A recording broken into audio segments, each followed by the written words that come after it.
UPPL दोलोनि सापर्टारफोरा इउपिपिएलनि सुबुंखौनो UPPL दोलोआव जयेन खालामो। बे बाथ्राखौ बुंदों ब्रह्मपारा बाथाबारि बिपिएफ प्राइमारिनि इउथनि सेक्रेटारि आरो प्रेसिडेन्ट बिथांमोनहा। इउपिपिएलनि सोद्रोमाखौनो लानानै इउपिपिएलआव जयेनिं जाहैदों। दैमालु बर'आ गावखौनो ब्रह्मपारा बाथाबारि बिपिएफ प्राइमारिनि इउथनि सेक्रेटारि होननानै लानाया बे नंखाय होननानै रोखायै फोरमायथिदों ब्रह्मपारा बाथाबारि प्राइमारि इउथनि सेक्रेटारि आरो प्रेसिडेन्ट बिथांमोनहा। सिगाङावनो आगयनि बिबान सालायबोनाय हिसाबै बेखौ सिगाङावनो एंगारखानाय, बेहा दा बर्थमान जेबो बिबान गैया।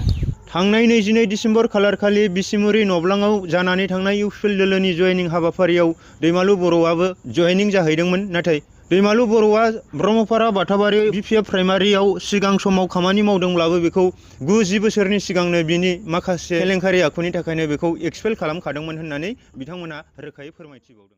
सिगाङावनो आगयनि बिबान सालायबोनाय हिसाबै बेखौ सिगाङावनो एंगारखानाय, बेहा दा बर्थमान जेबो बिबान गैया। इउपिपिएलनि सोद्रोमाखौनो लानानै इउपिपिएलआव जयेनिं जाहैदों। जोङो माखासे केलेंकारि खालामबोबाय थानाय हिसाबै जोङो बिथांखौ एक्सपेल खालामनानै दोनखादों। थांनाय 22 तारिख सुक्रुबारखालि जोंनि ब्रह्मपारा बाथाबारि प्राइमारिनिफ्राय सासे मानसिया इउथनि सेक्रेटारि होननानै लानानै बियो रावा नंखाय, बेबो जोंनि बे ब्रह्मपारा बाथाबारि प्राइमारियाव जेबो बिबान गैया।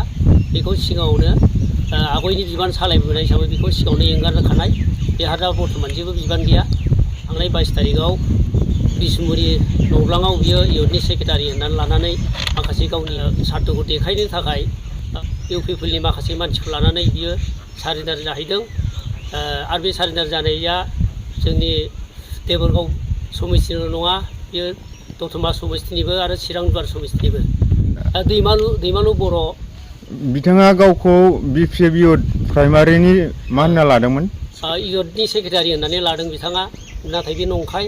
बेहा जोंनि ब्रह्मपारा बाथाबारि प्राइमारियाव जेबो बिबान गैया, इउथनिबो सेक्रेटारि नङा। आरो दैमालु बर'नि केरेक्टारा ओरैबायदि, इलेक्सन खाथि सफैबा बियो ओरै थांलाय ओरै थांनानै लोगोफोरखौ लानानै गुलाय गुजाय खालायनो नागिरबाय थायो आरो खालायखायोबो।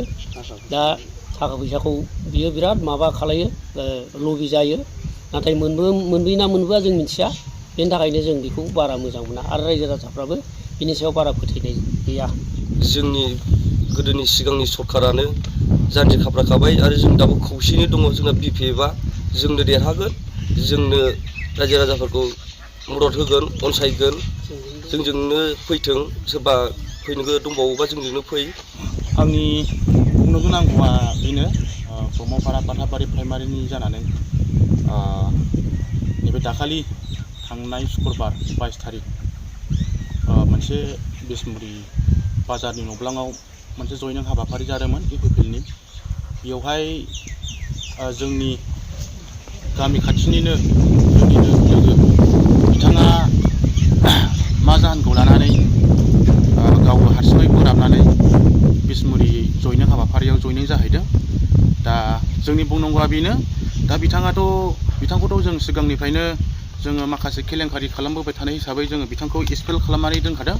बिथांखौ गोबाव सम जाखाबाय आरो बिथाङा जोंनि पार्टियाव नांथाबैया गोबाव सम जाबोखाबाय। दा बेनिखायनो जोङो बिथांखौ बुंनो सानो, बिथाङा गावनि लाबालाबनि थाखाय माखासे जायगानि एबा ओनसोलनि माखासे इउपिपिएलनि सोद्रोमाखौनो लानानै इउपिपिएलआव जयेनिं जाहैदों।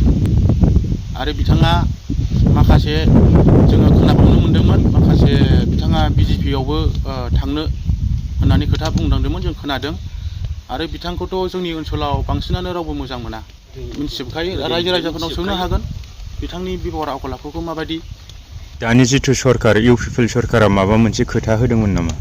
जोंनि एरियायावथ' खोथा होनाया सिगां भट जायैनि सिगांबो अनेक खोथा होदों, जेरेखम दालां, नैबे सुखानसाफ्राखौ दालां बानायनो होननाय आरो जोंनि बे ओनसोलाव माखासे गोबां मावबावनांगौ खामानिफोरखौ मावनो होननानै गोबां खोथा होलांदों। दिनै जोङो बेखौ मोगथां महराव नुवाखै, मोनसेबो खामानिखौनो मावनाय नुवाखै। समग्र बिटिसिनि थागिबियानो जिथु सोलायनायनि मुङाव बिथांमोनखौ सापर्ट खालामदोंमोन आरो सोलायनायनि मुङाव बिपिएफ दोलोखौनो हास्थायफिनदों। बिनि सायाव रायजो राजाफोरनिसिम मा आर'ज खालामगोन? आङो रायजो राजाफोरनिसिम बेखौनो बुंनो सानोदि, जिहेतु बिथांमोनहा मोनसे मोजां फिथाइ थायगोन होननानै जोंनि रायजो राजाफ्रा बिटिआर खालामनानै लाबोलायनायखाय बिथांमोनखौ जोंनि गोबां ओनसोलनि माखासे रायजो राजाफ्रा सापर्ट होदोंमोन। सापर्ट होनानै बिथांमोनहा सरकारबो दादों। दा दानायनि बेलायाव बिथांमोननि माखासे नोजोर बोनानै नायनायाव बिथांमोननि खामानि मावनाया मोनसेबो साक्सेस जायाखै आरो गासिबो फेल जाजोबदों। दा बेनिखायनो रायजो राजाफ्रा गासिबो लोंहोर लोंहोर फैनानै दासिमबो दिनैसिमबो जयनिं जागासिनो जोंनि बिपिएफआव। जाखिनि थाबोबावदों बिटिसिनि थासारिखौ जेरै दं एरै इनटेकआव लाखिनो थाखाय मा आह्वान खालामबावगोन? जोंनि सिगांनि बिपिएफ सरकारखौनो जोङो मदद होनानै जोङो जाहाथे देरहाहोनो हायो मोजाङै मोजां आरो जों सरकाराव लाबोफिननो हायो। रायजो राजाया जोंनि ओनसोलनि रायजो राजाफ्रा जोंजोंनो गासिबो दंजोबो, रावबो गोनो गोथो साननाय गैया, मोजाङै मोजां जोङो मिला मिसायैनो दङ। बिटिसि सरकारा दिनै सलायनानै जे माने 17-18 बोसोरसिम सलायबाय सरकार। दा बिनि गेजेराव माखासे जोङो बिपिएफ सरकारनि जोङो सलायनायाव जों मोननो हादों माखासे जोङो डेभेलप। दा बे डेभेलपनि गेजेरावबो माखासे कय एकजना माने मावब्लाबो मावाखै होननानै गावनि मेगना खाना जानानै जे माने बिपिएफ सरकारखौ बखिबाय थादों। दा बे बखिनायजों लोगोसे दिनै जोंनि जे माने इउपिपिएल सरकार, बे इउपिपिएल सरकारा दिनै सोलायनाय नांगौ होननानै बे बाथ्राखौ बुंबाय थानायाव माखासे गामि गामि जे माने मिथिं दावथिं जालायबाय थादों। बे मिथिं दावथिं जालायनायाव दिनै बयबो माखासे दैदेनगिरिफोरनि दैदेननायाव माखासे बुंनायफ्राव जामारगोन नामा नंमारगौ नामा होननानै गोसो सोलायनानै जे माने माखासे सुबुंफ्रा इउपिपिएलआव जगदान जादों। बे इउपिपिएलआव जगदान जानायजों लोगोसे माखासे बिनि गेजेराव दिनै इउपिपिएलआ जे माने सरकार दादों। बे सरकारनि गेजेराव दा सरकार दानायनि गेजेराव दिनै बोसोरथामसिमाव दिनै सरकार सलायलांबाय।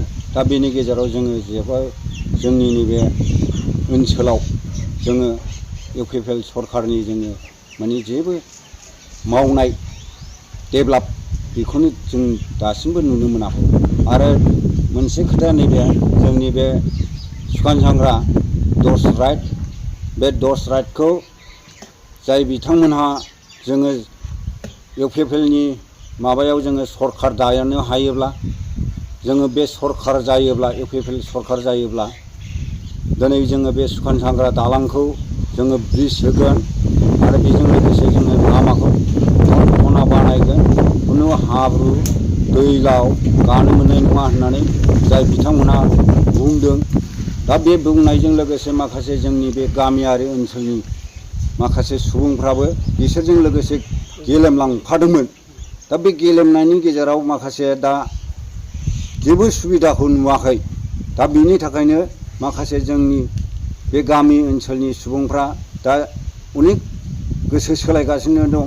दा जोंनि बे सिगां आगुआव जोङो मावनानै थांनाय बिपिएफ सरकार, बिपिएफ गभर्नमेन्ट, बे गभर्नमेन्टखौनो दा बयबो जांख्रिथाय जानानै आह्वान खालामनो बयबो आवगायबोगासिनो दं। दा बेजों लोगोसे जोङो जोंनि नैबे सिगां सरकार माबा बिपिएफ सरकारा जेरैबायदि सलायदों बेबायदिनो जोङो सलायनो हागोन होननानै जोंनि बे ओनसोलफ्राबो जोङो डेभेलप जागोन होननानै जोङो दा बेखौ जोङो बयबो रायजो राजानि सायावबो जोङो आह्वान खालामदों आरो रायजो राजायाबो जोंनि सायाव मदद होदों। बेनि थाखायनो जोङो दा फैगौ जे माने एमपि इलेक्सन, बे एमपि इलेक्सनाव जोङो रोखायैनो जोङो सरकारखौ दानो हागोन होननानै जोङो आसा जोङो एमपिनिफ्रायबो जोङो देरहानानै जोङो फैगौ 25आवबो जोंहा बिटिसि इलेक्सन जागोन। बे बिटिसि इलेक्सनाव जोङो रोखायैनो जोङो बिपिएफखौ जोङो सरकार दागोन, बे रोखा।